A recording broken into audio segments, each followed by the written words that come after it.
This is GPS, the Global Public Square. Welcome to all of you in the United States and around the world.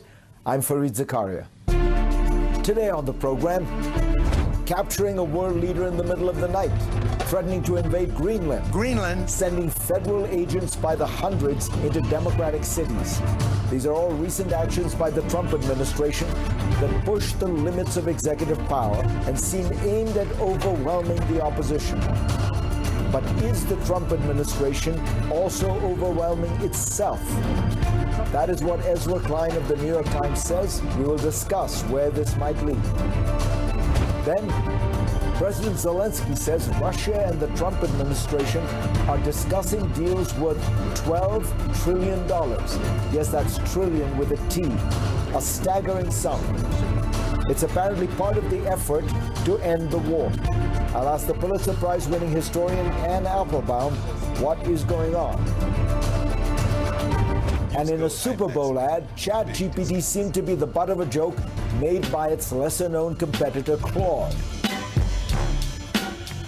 So just what is Claude? I'll talk to a New Yorker writer who spent months embedded with the team that made it. He says even they aren't sure how to answer that question. But first, here's my take. What do two striking political facts tell us about the mood of the world today? In Japan, Prime Minister Sanae Takaichi has just won the largest parliamentary majority in the history of the long-dominant Liberal Democratic Party.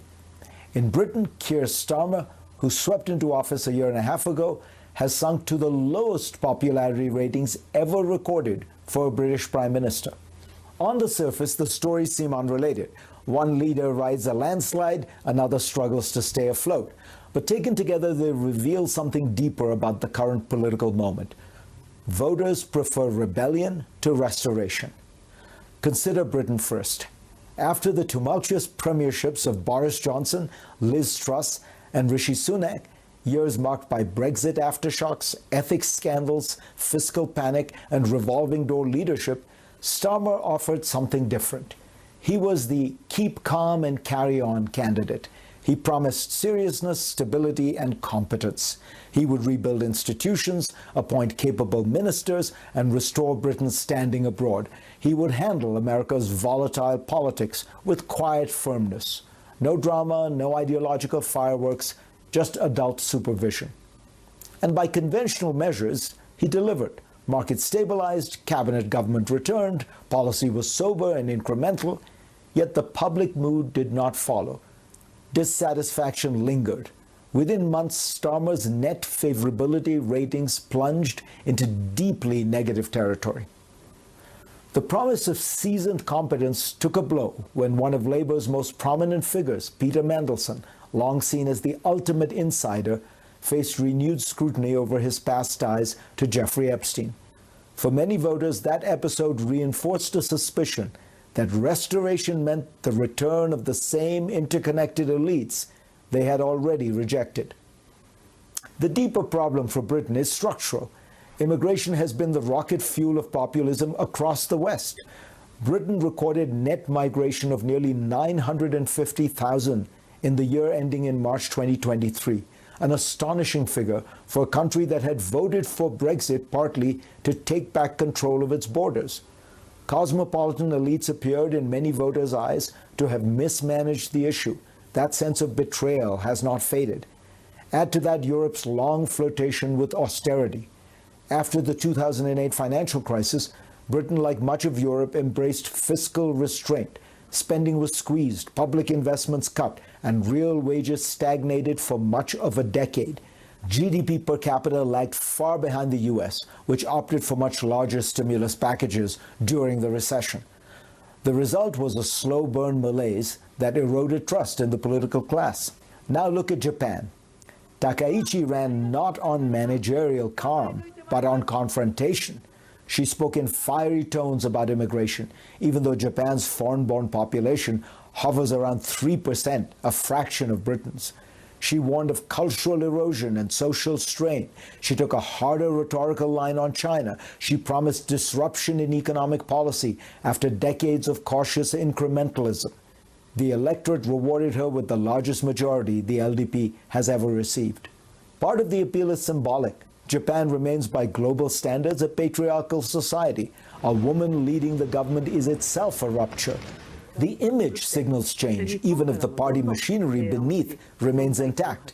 In an era hungry for novelty, symbolism carries power. There are real differences between Britain and Japan. Japan never experienced immigration on the scale that destabilized Western politics, nor did it embrace austerity in the European style. It did suffer from economic stagnation in recent decades that caused unease, but the causes and effects were different from the austerity-induced stagnation that fueled Western anger. These structural contrasts matter, but they may matter less today than atmosphere. Across advanced democracies, incumbents struggled at unusually high rates in 2024, a big year for global elections. Voters are restless. They are less interested in policy detail than in emotional validation. Restoration speaks to the head.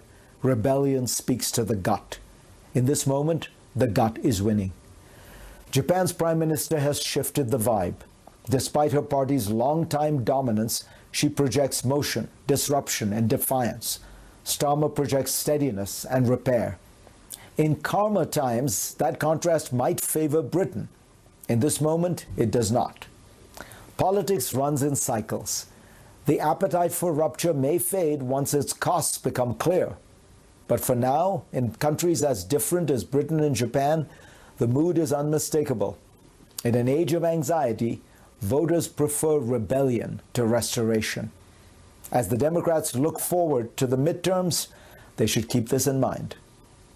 Go to FareedZakaria.com for a link to my Washington Post column this week, and let's get started.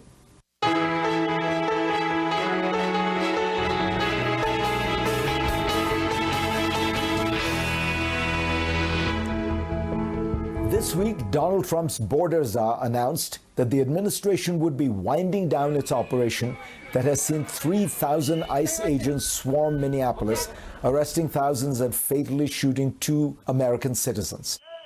The images of brutality by masked federal agents during the surge were shocking.